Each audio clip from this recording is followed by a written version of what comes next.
નમસ્કાર દોસ્તો, આપ જોઈ રહ્યા છો સાઈ ગ્રુપ ઇન્ડિયા હાઉસ સંચાલિત નવસારી લાઈવ। સ્થાનિક સ્વરાજ્યની ચૂંટણીનો ગરમાવો હવે ધીમે ધીમે વધી રહ્યો છે।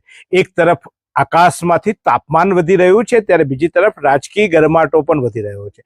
આમ તો નવસારી જિલ્લામાં ભારતીય જનતા પાર્ટીના ઉમેદવારો ગલી ગલી અને ગામે ગામે પોતાનો પ્રચાર પ્રસાર કરી રહ્યા છે, પણ આ વખતે ભાજપમાં જ કેટલાક લોકો નારાજ થઈને ભાજપની સામે અપક્ષ ઉમેદવારી નોંધાવી છે અને ખાસ કરીને જલાલપોર તાલુકા પંચાયતની અનેક બેઠકો પર અપક્ષ ઉમેદવારો કે જેઓ ભાજપ સાથે જોડાયેલા છે તેમની વિચારધારા ભાજપની છે, પરંતુ કેટલાક વ્યક્તિગત લોકોએ એમના ઓળખીતાઓને પારખીતાઓને અથવા તો સર્વમાન્ય ઉમેદવારને ટિકિટ નહીં આપતા અત્યાર સુધી એવું થતું હતું કે ભાજપના કાર્યકર્તાઓને મનાવી લેવામાં આવતા હતા, પરંતુ જ્યારે અન્યાય હદ કરતા વધારે થાય ત્યારે અવાજ ઉઠે છે અને એ અવાજ ઉઠી રહ્યો છે આ વિસ્તારના ગામોમાં।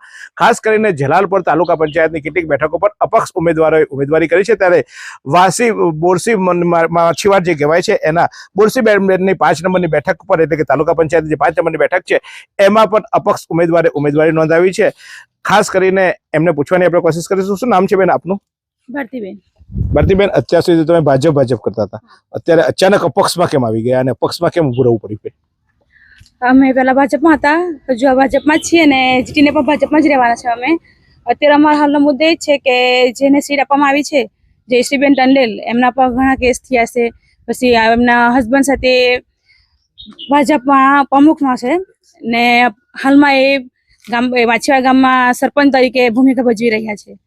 તો એક જ ગામમાં એક જ ઘરમાં બધા લાભ આપી દેવાના। પોતે ભાજપમાં પ્રમુખ, પછી એમની વાઈફ માટે આ તાલુકાની સીટ જોઈએ એમને, ને ગામમાં સરપંચ। પરિવારવાદ ચાલી રહ્યો છે, પરિવારવાદનો વિરોધ કરતું ભાજપ હવે પરિવારવાદમાં આવી ગયું છે। જગદીશભાઈ, શું માહોલ છે અને કેમ આ પગલું ભરવું પડ્યું? અને હવે પ્રજા તમારી સાથે છે, ખાલી તમે એકલા તો ભાજપ સીટ નહીં મળી એટલે તમે ઉભા રહી ગયા? બોરસી સીટની વાત કરું તો એવું છે કે ભાજપમાંથી અમે ટિકિટ માંગણી કરી હતી। અમારી જે ભાજપે જે 7 પોઈન્ટ જે રજૂ કર્યા હતા જે ઉમેદવાર માટે, એ પૂરેપૂરા બંધ બેસતા અમારી જે ઉમેદવાર હતી એના હતા કે વેલ એજ્યુકેટેડ છે, સમાજમાં મોટી પ્રતિષ્ઠા ધરાવે છે, તે ઉપરાંત જીતી શકે એવો છે અને ભ્રષ્ટાચાર મુક્ત છે અને પરિવારવાદ મુક્ત બી હતા।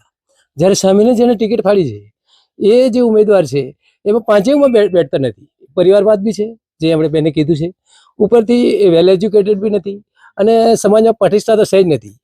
હું તમને કહું છું કે અત્યારે એક હાઈકોર્ટમાં એમનો કેસ ચાલી રહ્યો છે, જેના અનુસંધાનમાં અમે ચૂંટણી પંચમાં રજૂઆત બી કરી હતી, પણ અમારી ફગાવી દેવામાં આવી છે। ઓકે, એ વાત બીજી થઈ ગઈ, પરંતુ અમારો જે વિસ્તાર છે, સામાન્ય રીતે બોરસીનો વિસ્તાર છે, તે ઉમરાટ દીપલા બોરસી માછીવાડ અને વાંસી લાગે છે। એમાં જોઈએ તો 70% લોકો છે તે કોળી પટેલના છે અને ખાલી 30% આપણે ટંડેલ લોકો છે। તો છતાં એ લોકોએ અમારા પટેલ ઉમેદવારને બાદ કરી અને ટંડેલ ઉમેદવારને ટિકિટ ફાળવવામાં આવી। એટલે અમે જે ભાજપના મૂળ કાર્યકર્તા છે તેને અવગણના કરી અને જે અંગત માણસો છે એના, ખાસ કરીને હું તમને વાત કરું તો ફક્ત બોરસી સીટ પૂરતું નથી, આજે આપણી જલાલપોર તાલુકાની 4 સીટમાં આ લોકોએ આવી રીતે જે પોતાના અંગત માણસ છે, હું અંગત શબ્દ બોલું એટલે તમારે સમજવાની જરૂર છે કે અંગત કઈ હોઈ શકે છે। બોલો ને, ખુલીને બોલે ને, આપણે લડવા જ બેઠા છે, પછી શું કરે છુપાવવા જોઈએ? અમે બોલીએ છીએ, તમે શું કાંઈ ગભરાવો? તમે તો લડવા બેઠા છો। એટલે હું કહું તો કે એકબીજાને ભ્રષ્ટાચાર પોષવા માટે આ એક આયોજન છે સીધું, અને એ લોકો ભ્રષ્ટાચારમાં એકદમ લિપ્ત છે। તો સંજયભાઈ કરીને, ખાસ કરીને અમારા જે જલાલપોર તાલુકાના જે ભાજપના અત્યારે પ્રમુખ છે એ આમાં પૂર્ણ રીતે લિપ્ત છે। અત્યારે હું તમને વાત કરું તો 2 દિવસ પહેલા વાંસીમાંથી એ લોકો એક આપણે પંચાયતની એક મિટિંગ ગોઠવી હતી, જેમાં એક માછીવાડના ઉમેદવાર સંજયભાઈ પોતે અને જે રોજગારની બહેનો છે એના ઉપર એક મિટિંગ ગોઠવી હતી અને એ લોકો કીધું હતું કે જો આપણે ભાજપને વિરુદ્ધ વાટ આપીશું તો તમારું આ જે રોજગાર છે એ બંધ થઈ જશે, તમારું જે આપણી જે સહાય મળે છે વિધવા સહાય એ પણ બંધ થઈ જશે। તો આવી રીતે ધાક ધમકી આપી અને એ લોકો કામ કરવા માંગે છે। ઉપરથી અમારા ઉમેદવારને બી ધમકાવ્યો હતો। એ વાત અલગ થઈ ગઈ, પણ આવી લોકોને તમારામાં જ હિંમત હોય તો, સામાજિક તમારી પ્રતિષ્ઠા હોય, સમાજમાં કામ કર્યું હોય ને વિસ્તારમાં કામ કર્યું હોય તો સામે આવીને લડો ને। શું કામ આવી ધમકી આપો? બેન, ઉમેદવારને પણ ધમકી આપી તો શું તમને શું ધમકી આપવામાં આવે છે? તમને આના સંજયભાઈ આપે છે કે ભાજપ આપે છે? ના, સંજયભાઈ નું કહેવાનું મને એવું હતું કે જાણે તમે એમ ભાજપમાંથી જે અહીંયા અપક્ષમાંથી ઉમેદવારી કરીને જીતીને પણ મેં આવું ને તો મને ત્યાં એ લોકો કઈ વેલ્યુ નહીં રહે મારી, એમ કે તારા કઈ કામ નહીં થાય, એવી રીતે ધમકી આપવામાં આવે મને। ને મને એમ કે અમારા વિશે એવું કે બધા ગામડે કે કોંગ્રેસ વાળી છે, તો અત્યારના બધા સમજે કે કોંગ્રેસ તો પંચવું છે ને મારું અપક્ષમાં ઉમેદવારીમાં મારી ટાંકી કેમ પસંદ કરી અમે ચિહ્નમાં, એવી રીતે બધાને ગેરસમજ એ લોકો ઊભી કરતા છે. યુવાનો પણ અહીંયા છે. શું માહોલ તમારા ગામમાં તમારા ઉમેદવાર ઉભા રહ્યા છે, કોને મત આપશો? અમે ભારતીબેન જ મત આપીશું. તમે એકલા પણ પછી ગામના બધા નહીં આપે ને ભારતીબેન? બધાનો સહકાર છે. કેમ આવું કરવું પડ્યું બધાએ? એ લોકો અંગત માણસને આવી રીતે ટિકિટ આપી દે એ બહુ સારું નહીં કહેવાય. કોને ટિકિટ આપવામાં આવી છે અત્યારે, અને એ બેનનો કેમ વિરોધ છે? શું એમના શું કામકાજો ને કારણે આપણે વિરોધ કરી રહ્યા છે? હાલમાં જે ટિકિટ આપવામાં આવી છે તે માછીવાડ જયશ્રીબેન ટંડેલને આપવામાં આવી છે. એ તમે જાણો છો કે વિજયભાઈ ટંડેલ એના જે પતિ છે ઓલરેડી ભ્રષ્ટાચારમાં કેટલાક કેસ તો ચાલતા જ છે હાલમાં. છતાં અમે અમારા સમાજ પ્રત્યે આ ભારતીબેનને આગળ કરેલા હતા, તો ભાજપે અવગણના કરીને છતાં બી એ ભ્રષ્ટાચાર વિરુદ્ધ ટિકિટ આપી છે. અમે ભ્રષ્ટાચાર વિરુદ્ધની લડાઈ લડી રહ્યા છીએ. અહીંયા ભાજપ નહીં પરંતુ ભ્રષ્ટાચાર વિરુદ્ધની લડાઈ છે એવું યુવાનોનું કહેવું છે. અને ચોક્કસ એક મત ઉભો થવા કરવામાં આવ્યો છે. અત્યાર સુધી એવું થતું કે ભાજપમાં જેને પણ ટિકિટ આપે તેને સ્વીકારી લેવામાં આવી હતી, પરંતુ ભ્રષ્ટાચારી નહીં ચાલે એવો એક અવાજ અહીંયા ઉઠ્યો છે અને ભ્રષ્ટાચારના આક્ષેપો એમના ઉમેદવાર પર લાગ્યા છે. જો કે અમે એને પૂર્તતા નથી કરતા, પરંતુ આક્ષેપો જ્યારે કંઈ આગ ત્યારે જ ધુવાડો ત્યારે જ નીકળે જ્યારે કંઈ આગ લાગી હોય. એમની વિરુદ્ધ કેસ પણ ચાલે છે, અને કયા કેસ ચાલે છે એમની વિરુદ્ધ આપને ખ્યાલ છે જગદીશભાઈ? એક એટ્રોસિટીનો કેસ છે અને એક જે આપણે ફોરેસ્ટમાં જે મેંગ્રુસ હોય છે એનું કટિંગ કરવામાં આવ્યું હતું, એના અનુસંધાનમાં અત્યારે હાઈકોર્ટમાં કેસ ચાલી રહ્યો છે. ગામમાં તમારા ગામમાં છે એટલે તમે એનો પણ અન્ય આજુબાજુના ગામોમાં કેવો માહોલ છે? એ તમારા અપક્ષ ઉમેદવારને સપોર્ટ કરશે કે પછી ભાજપને? દીપલા, વાસી, બોરસી? દીપલા, વાસી, બોરસી બધાને સપોર્ટ છે, સહકાર છે અમારું. શું લાગે તમારા અપક્ષ ઉમેદવારને અત્યારે આ લડત છે એ આમ તો એક અપક્ષ ઉમેદવાર નથી પણ ભાજપમાં જ ભાજપને ડરે છે, કારણ કે ભાજપમાં જે રીતે એક વ્યક્તિનું રાજ ચાલતું હોય છે અને તમને કોઈને પૂછવામાં નથી આવતું, એમને એ જે કહે તે ઉમેદવારને એ જે કહે તે સ્વીકારી લેવાનું, એની સામે અવાજ છે? ના, અમારે તો ભારતીબેનને સપોર્ટ કરવાનો પક્ષમાં, ને બીજા ગામ બી દીપલા, ઉમરાટ, માછીવાડ ને વાંસી અમારા એ ફૂલ સપોર્ટમાં છે. કેમ કે જે આ વિજયભાઈ માલિકની જે વાઈફ છે એ એકદમ ભ્રષ્ટાચાર છે. ને અમારે બીજો બી એક પ્રોબ્લેમ હતો આગળ કે અમારા ગામના જે મેન જે તળાવ છે, જમીન છે એ લોકો અમારા જમીનની બધી એ લોકોએ જ આ પેલું કરી લીધેલું. તળાવની જમીન બી એ લોકો બોરસીના નામ પર બોલાતી હતી, એ બી એ લોકો બધી જમીન બી એ લોકોના નામ પર ને બધે એ લોકો જ પૈસા ખાય છે એના બી અંગત સંબંધને લીધે. તો આપે જોયું, આ છે એક અવાજ, અને એ અવાજ છે ભાજપમાં જ ચાલતા આપખુદશાહીનો. આ અવાજ છે ભાજપમાં જ થતા અન્યાયનો.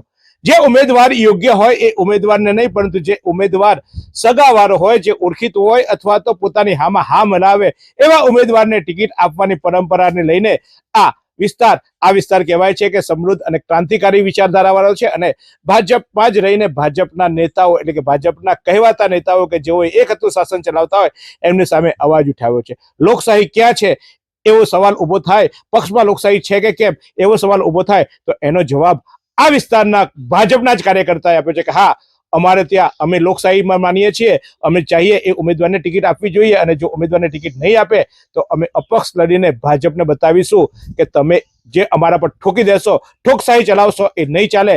અમારામાં લોકશાહી છે, અમે જે કહીએ એવા ઉમેદવારને ટિકિટ આપવી જોઈએ. અત્યાર સુધી એવું થતું હતું કે ભાજપ જેને ટિકિટ આપે એ થોડાક દિવસ વિરોધ થાય અને પછી એ ઘીના ઠામમાં ઘી ઠરી જતું હતું, એટલે ભાજપને ફાવતું મળી ગયું હતું. પરંતુ આ વખતે આ વિસ્તારે અવાજ ઉઠાવ્યો છે. કહેવાય છે કે દાંડી પંથક એ અગાઉ, કાંઠા વિસ્તાર એ અગાઉ પણ આઝાદીની લડતમાં પણ અન્યાય સામે સતત લડતું રહ્યું હતું, ત્યારે ભાજપના જ કાર્યકર્તાઓ સાથે થયેલો અન્યાયનો અવાજ ઉઠાવી આ સમગ્ર પંથક એટલે કે 4 બેઠકો પર અપક્ષ ઉમેદવારી કરીને ચોક્કસ અન્યાય સામે અવાજ છે. આ અવાજ ભ્રષ્ટાચાર સામે અવાજ છે. આ અવાજ પરિવાર સામે અવાજ છે એવું સ્થાનિકોનું કહેવું છે. તો જોતા રહીએ હવે ચૂંટણીમાં કોણ જીતે છે અને કોણ હારે છે. પરંતુ એટલું તો ચોક્કસ છે કે આ ભલે કદાચ જીતે કે હારે, પણ ભાજપ સામે અવાજ ઉઠાવવામાં એમની જીત નિશ્ચિત મનાઈ રહી છે કે કોઈકે તો અવાજ ઉઠાવવો જોઈએ. અને આ વિસ્તારના લોકો, કાંઠા વિસ્તારના લોકો, કોરી પટેલ પંથકના લોકોએ અવાજ ઉઠાવ્યો છે. અન્યાય નહીં સહન કરવો, પછી એ પક્ષમાં હોય, પરિવારમાં હોય કે પછી દેશમાં હોય, સતત અવાજ ઉઠાવતા આ જ્ઞાતિએ ફરી એકવાર માથું ઉચક્યું છે, અને એ માથું ઉચક્યું છે અન્યાય સામે. ત્યારે મતદારો પણ એમના તરફે મતદાન કરશે એવો એમને આશાવાદ છે. જોઈએ હવે તાલુકા પંચાયતની બેઠકમાં આ વિસ્તારમાં બધાની નજર રહેશે. પણ હા, મારા દર્શકોને વિનંતી છે કે મતદાન અચૂક કરજો. કારણ કે એક વ્યક્તિ અવાજ ઉઠાવે અને આપણે જો એને ગુપ્ત મતદાનથી સપોર્ટ કરીએ તો જ કદાચ એ અવાજ એ અન્યાય સામે ન્યાય મળે. અને જો ખરેખર તમને એવું લાગતું હોય કે આ વિસ્તારમાં અન્યાય થયો છે તો અવાજ ઉઠાવજો મતદાનથી, અવાજ ઉઠાવજો બટન દબાવી, મતદાન કરજો અને તમારો મત, તમારો વિચાર એ લોકો સુધી પહોંચાડજો. કારણ કે છેવટે લોકશાહીમાં મતદાન જ એક તાકાત છે અને એ તાકાતનો ઉપયોગ કરજો જો તમને એવું લાગે અન્યાય થયો હોય તો. એવી કઈ હોસ્પિટલ છે જ્યાં કેન્સર માટે સર્જરીની સેવા હોય, કિમોથેરાપીની સારવાર હોય, રેડિયેશનની સારવાર હોય, પીટી સીટી સ્કેન હોય, કેન્સરની પેથોલોજી હોય, મેમોગ્રાફી હોય, એટલે કે બધું જ. હા, બધી જ સારવાર એક જ હોસ્પિટલમાં હોય. તે છે નવસારી નિરાલી કેન્સર હોસ્પિટલ.